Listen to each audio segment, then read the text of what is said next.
Coming up next on KPBS Evening Edition, if San Diego Unified teachers take a pay cut, would you pay $50 more in taxes to reinstate their salaries? At least one school trustee thinks you would. We put Scott Barnett on the record. And it's the Monday after. We'll tell you what happened on Bank Transfer Day and whether it mattered. KPBS Evening Edition starts now.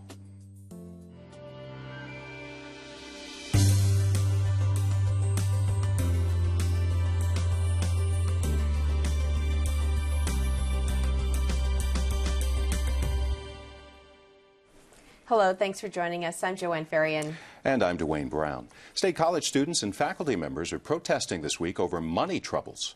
The story in just a moment, but first, another round in the medical marijuana fight. Medical marijuana advocates filed suit today in San Diego and 3 other cities to stop a Justice Department crackdown on California pot dispensaries. They claim the effort by the state's 4 U.S. attorneys is unconstitutional. Attorneys for patients and dispensaries are seeking a temporary restraining order halting threatened arrests. The lawsuit accuses the Department of Justice of entrapping pot providers by reversing its own policy. Mexican military say they've arrested a top drug cartel member in Tijuana. They say Juan Francisco Sayas Rocha is a key lieutenant for the Felix Arellano cartel. It's controlled drug trafficking in Tijuana for 2 decades. He's known as El Cia, and police say he's responsible for countless deaths and a wave of violence in 2008. SDG&E says it's received more than 5,000 claims related to the big blackout nearly 2 months ago. Most of the claims are for spoiled food. So far, the utility isn't saying when they might get settled. The cause of the countywide blackout is still under investigation. Faculty members are planning a one-day walkout at 2 California State University campuses. The strikers will be joined by members from San Diego State and other CSU schools. They say they're protesting the administration's decision to withhold negotiated pay raises. The union says the November 17th walkout would be the first faculty strike since collective bargaining began in 1983. Today, faculty members joined SDSU students to protest budget cuts. A few dozen students gathered on campus for a rally, some of them wearing X's on their backs to symbolize prospective students who were turned away because of cuts. CSU schools have raised tuition 22% this year. We don't have a money shortage, friends. We have a priority shortage in Sacramento. They have no priority for students like you and I. The protesters collected signatures on a giant symbolic bill, which will travel to every CSU campus before it's sent to Governor Jerry Brown. Despite rising costs, nearly 90% of freshmen who enrolled at San Diego State last fall are back on campus this year. That's a record for the university. KPBS education reporter Kyla Calvert joins us from the News Center. So, Kyla, how big of an increase are we talking about at SDSU, and what do you think caused it? Well, this year, about 88% of last year's freshmen are back on campus, and that's up from just over 82% the year before. And when I spoke with someone who oversees academic affairs at SDSU, he was telling me that he saw 3 things that really stuck out in the data for him. The first was that last fall was the first year that they required non-resident students to live on campus, which they know increases their academic success. It was also the first year that they had students who needed remedial classes in both English and math come onto campus before school started for a summer program that really got them familiar with the campus and ready to start classes in the fall. And the last thing was that there were really just far fewer students who needed remedial classes, and incoming students' SAT scores were higher. They were just more academically prepared. And just wondering, how do these numbers compare to, say, what's going on at other Cal State campuses? Well, the most recent continuation data for the Cal State system shows that in last fall, there were about 83% of returning freshmen on all of the campuses, which is actually sort of right in line with what SDSU saw last year. But it's unlikely that other campuses would see the same really large jump that SDSU did because they didn't implement the same changes that SDSU did. But this coming year will be the first year that all CSU campuses have to offer some kind of summer program for those students that need remediation. So you might start to see that kind of increase, although it's not exactly the same as SDSU's program. And there are more students in the CSU system who need remediation. KPBS education reporter Kyla Calvert. Trustees of the San Diego Unified School District have yet to decide how they'll deal with a potential budget shortfall. Joanne gets their perspective over at the Evening Edition Roundtable.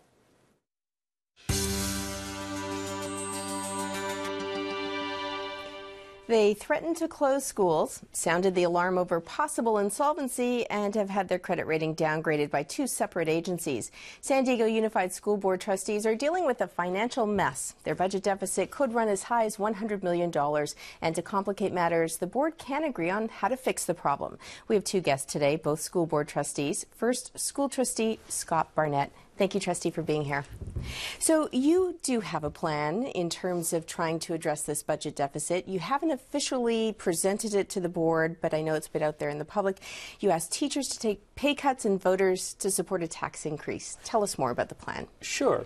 As you said, we're facing shortfalls from as low as 60, that's the best case, believe it or not, 60 million, to as high as well over $100 million.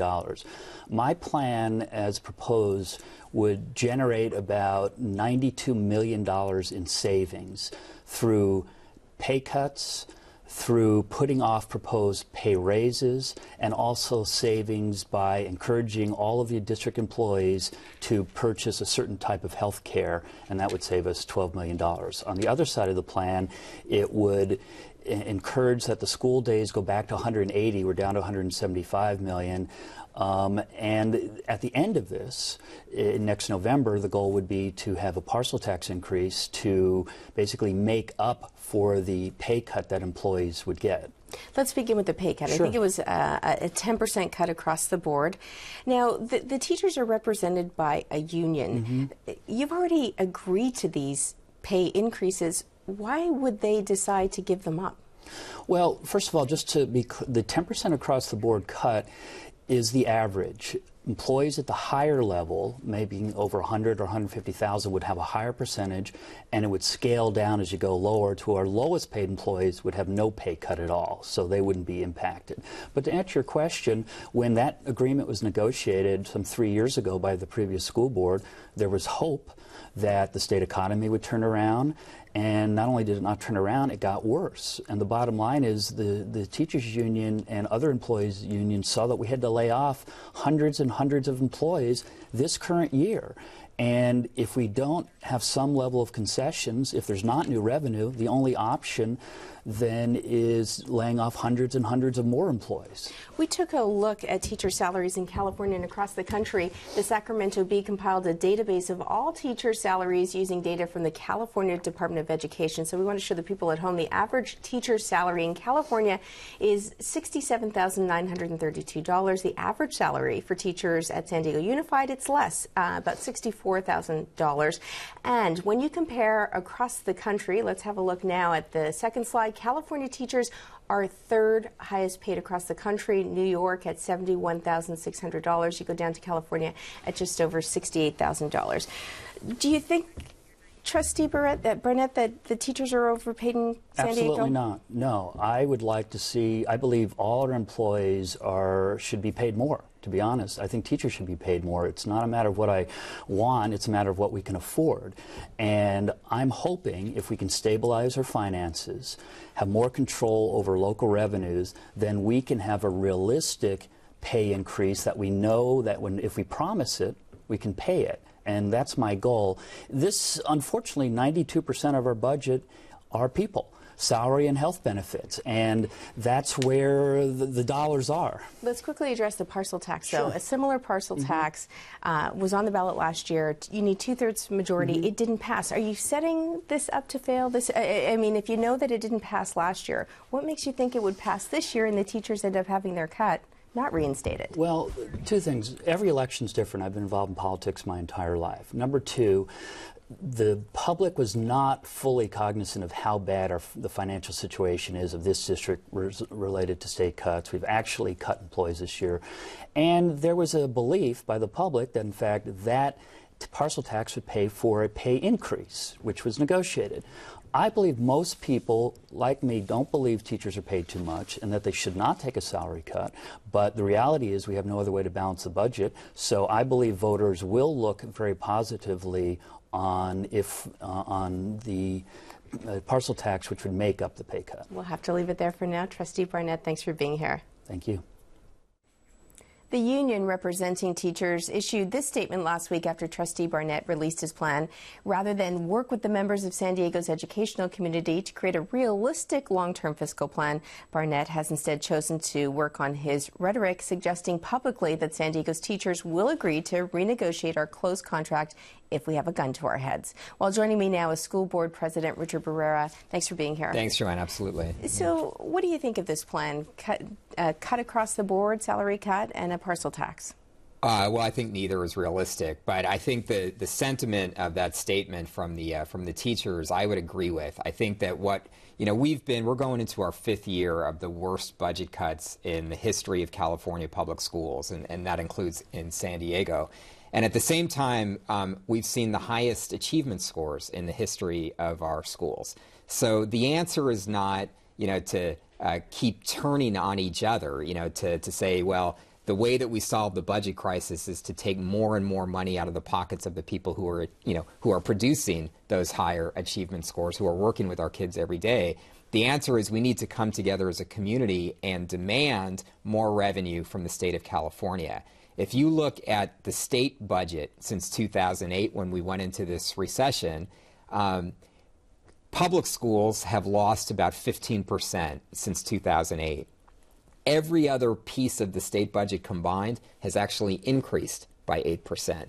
So if public education is the highest priority of policymakers in the state, which it absolutely should be, which I think the public would say has to be our highest priority, we're not seeing that reflected in the decisions at Sacramento, so we need to come together as a community and fight for the right decisions from Sacramento. Don't you need to come together as a group of politicians and local governments to tell the people you need more money? I mean, it isn't like the pie is only so big in terms of the tax pie. So you can say all you want that the state has to give you more money. There isn't more money. So what do you say to taxpayers?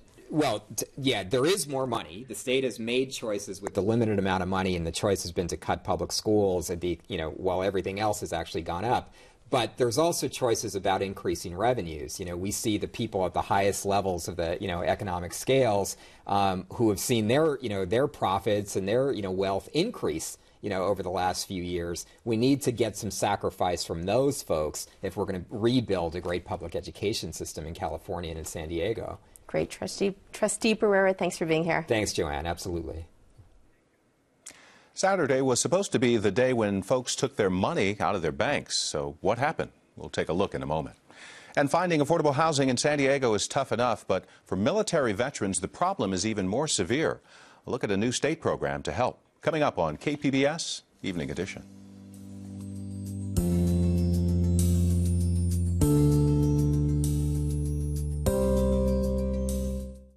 Tonight on KPBS. At 8 on Antiques Roadshow, more great discoveries on a special edition of Junk in the Trunk, a new episode of never-before-seen items from the 2011 season. Then at 9, The Naughty and the Nice, as Antiques Roadshow appraises items like the dress worn by Marilyn Monroe in the film Some Like It Hot. And at 10, from flight school to landing on an aircraft carrier, follow young men and women on their way to earning their wings on Angle of Attack. That's tonight on KPBS. I'm Jeffrey Brown. On the next News Hour, measuring the true scope of poverty in the United States. That's Monday on the PBS NewsHour.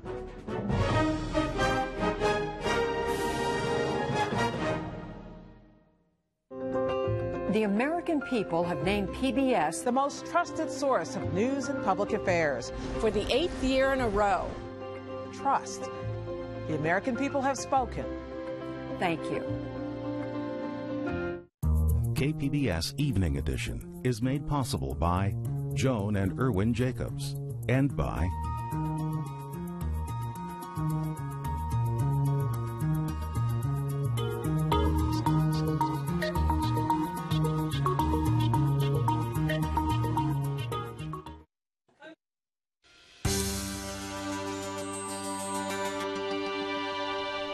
This Thursday, the California State Supreme Court will hear oral arguments regarding whether legislation that reorganizes redevelopment agencies throughout the state can stand. Joining us now to give the redevelopment point of view is Kim Kilkenny, chair of the Center City Development Corporation, downtown San Diego's redevelopment arm. Thank you, Kim, for being here. My pleasure. So first, for the people at home, let's sort of bring them up to speed in terms of redevelopment agencies right now are able to collect a portion of the property tax pie. I think in our county, it's roughly 11% total for all development agencies. How are you able to retain that property tax money? Yeah, just to state it simply, when redevelopment agencies are created, property tax that usually flows to the city and the county and the school district is frozen and invested in the redevelopment agency.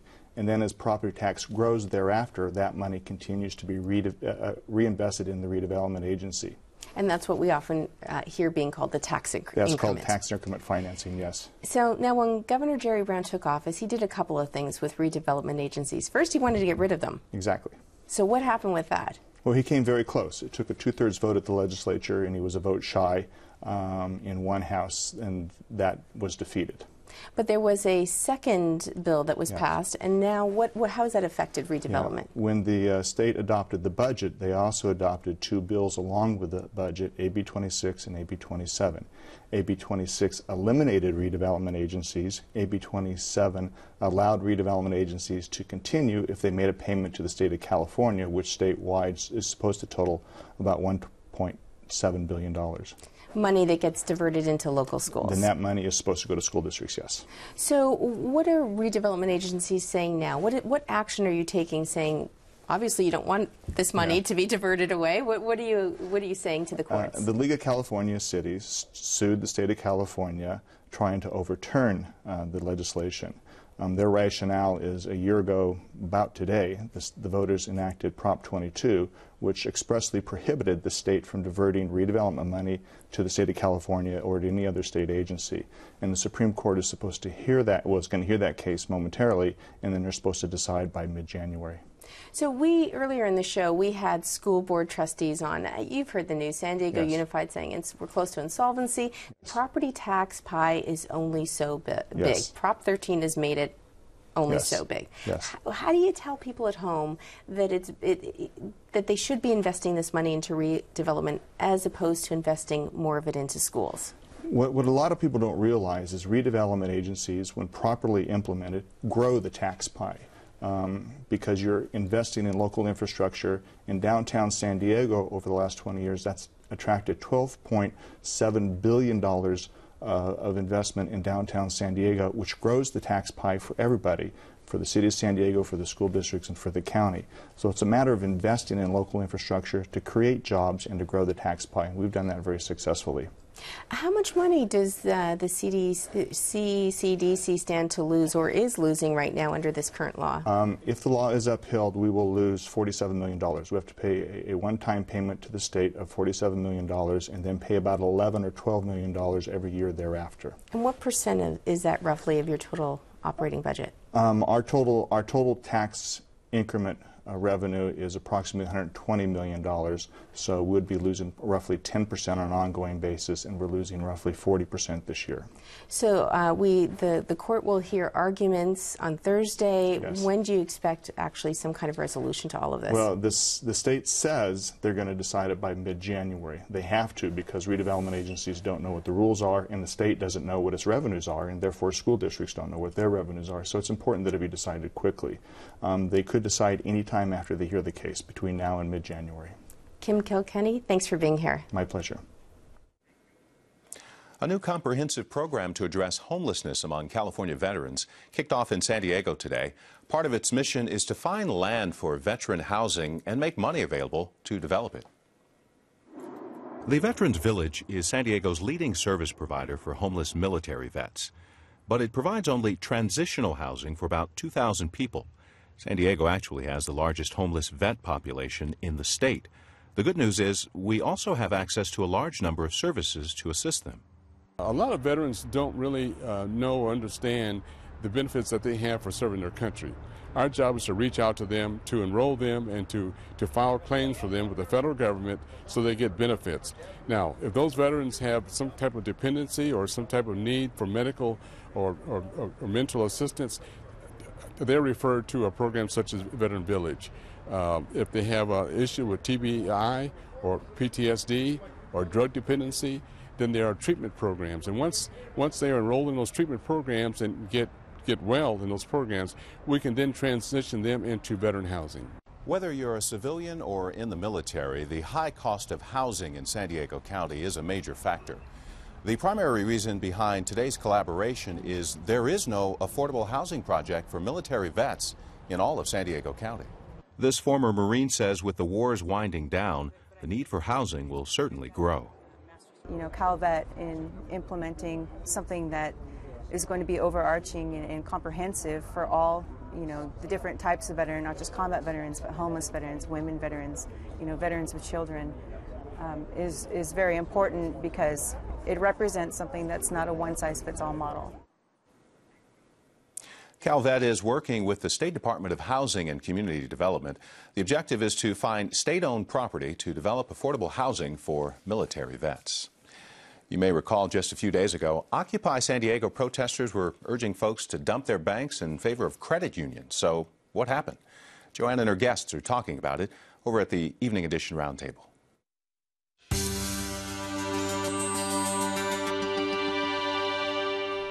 Bank transfer day was Saturday. Did you move your account? Pushed by the Occupy movement, the public was encouraged to move their checking and savings accounts from traditional banks to credit unions. It's over dissatisfaction with traditional banks and rising fees. Here to discuss how that played out locally is Paul Lewis. He's CEO with San Diego Medical Federal Credit Union, and Dr. David E. Lee, Professor of Finance at SDSU. Thank you, gentlemen, both for being here. Thank you. Good Let's start with you, Paul. How'd it go on Saturday? Well, we'll call it a success. We had members come in, and everyone who came in talked about Bank Transfer Day, so we'll call it a success for now. Do you have numbers in terms of how many new accounts? We don't have numbers yet, and we want to compare that with what would normally have happened, so that's going to take a little while for us to settle out. And you were also one of the credit unions offering $100 for some new accounts. We did offer $100 for one day only. There were some things that the members had to do in order to qualify for that, but we did put that out. Dr. Ely, has this ever happened before in the U.S., this big push to ask people to take your money out of big banks? I think this is somewhat unique. I can't recall a situation similar to this, but I think it really is just a culmination of a number of events from 2008 with the financial crisis. I think the larger banks have lost the trust of many customers, so customers are very much in the mood to move their accounts. And then the most recent episode with B of A and the debit card fees and the other institutions that were looking at that fee. I think very much customers were in the mood to be receptive to this sort of event. We do have one number. According to the Credit Union National Association, at least 650,000 customers nationwide joined credit unions. That's over the past 4 weeks. Now, Dr. Ely, could this make a difference? Does it make any dent in terms of the banking or financial system at all? It's a very large number, and those would be the number of new accounts that were opened up, say, in the last month, but that works out to be about $4.5 billion. So relative to the entire banking system, it's still a relatively small number, but again, it happened all just in 1 month. I think knowing the full effect depends on how customers react over the next several months and whether this continues or whether this was just a one-time event. I think it matters also whether customers take other types of accounts to the credit unions as well. Do they take their loans over there? Do they take their credit cards? Do they go to a credit union next time they're looking for an auto loan or a mortgage? If they continue along those lines, then it will have a much larger effect than the one-day effect that we saw Saturday. Because, Paul, really, that's how your institution makes money. It's when people sort of borrow money, not when they deposit money. Absolutely. So we're hoping that over the next period of time that those members will become good members and that they will bring their loans over to us as well. Yes, that's how we can be more successful. I want to quickly let our audience know that we did reach out to Bank of America, and we did get a statement from a spokesperson. Ann Pace says consumers have voiced their concerns over the past couple of years. If you look at changes Bank of America has made, we've changed our overdraft fee structure. We have started to offer clarity commitments related to our credit card and mortgage product, and this is all in an effort to be clearer and more transparent with our customers. Quickly before we go, Dr. Ely, do you think we're going to see more changes on the big banks by the big banks? I think some of them will be a little more careful with imposing fees. Again, we saw B of A react to the response by customers, and other institutions have backed off of those fees as well. I think you also have to recall that there are a number of community banks around the nation as well that have traditionally been more responsive to the local customers. Well, thank you both, gentlemen, for being here. All right, thank you. We'll recap tonight's top stories in just a moment. This is KPBS Evening Edition.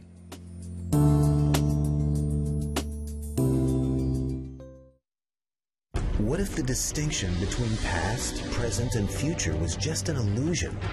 Or events could unfold in reverse? Physicist Brian Greene reveals a startling new picture of reality on The Fabric of the Cosmos. Wednesday at 9 on KPBS. I love KPBS because when I wake up in the morning and that radio station goes on, 89.5 goes on, I know that I am going to get information that I can trust, that I can respect, that I can value, and I know I'm getting the truth. Why the hell should they sleep like babies and I have nightmares? For Holocaust survivors, justice has been difficult to find. Individuals took up the hunt maybe because governments failed. Untold stories in the search for elusive justice. Watch Elusive Justice, November 15th at 9 on KPBS.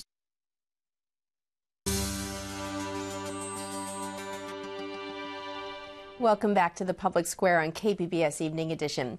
Earlier in the show, school trustee Scott Barnett said he believed voters would support a $50 parcel tax to reinstate teacher pay cuts. Now, the pay cuts are all hypothetical right now. The unions that represent employees in the San Diego Unified School District would have to agree to them. But we'd like to know whether you think Scott Barnett is right. Would you pay more in taxes to keep salaries where they are? You can email me directly at jferrian@kpbs.org with your comments, or you can find us on Twitter and like us on Facebook. And now, Dwayne has a recap of tonight's top stories. The Mexican military says it's captured another major operative in the Arellano Felix drug cartel in Tijuana. Juan Francisco Cias Rocha is accused of leading an independent gun-for-hire and kidnapping ring, as well as being a right-hand man for the cartel. Faculty members are planning a walkout at 2 California State University campuses next week. The one-day strike affects Cal State East Bay in the San Francisco Bay Area and Cal State Dominguez Hills in Los Angeles. Union members from San Diego State and other CSU campuses are expected to lend their support. The union says it's protesting a decision to withhold pay raises. You can watch and comment on any of the stories you saw tonight on our website, kpbs.org/evening edition. Thanks for joining us. Have a great night. We leave you with a look at the forecast.